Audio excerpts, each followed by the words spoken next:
नमस्कार सगळ्यांना.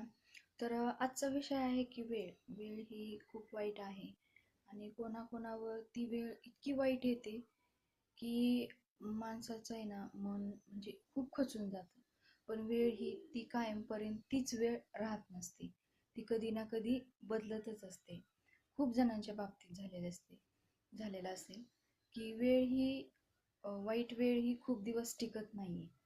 ती एक ना एक दिवस बदलते. जसं सूर्य उगवल्यानंतर तो मावळतोच, तसं ती वाईट आलेली वेळ ही बदलली जाते. आणि चांगली किंवा वाईट कुठलीच वेळ कोणासाठी थांबत नाही. ती हे कंटिन्युअस म्हणजे प्रत्येक वेळेस ती बदलतच असते आणि प्रत्येकाची वेळ ही बदलली जाते आणि ते एक ना एक दिवस सुखाची पहाट निर्माण होते आणि वेळ बदलली जाते. शेअर करा आणि सबस्क्राईब करा.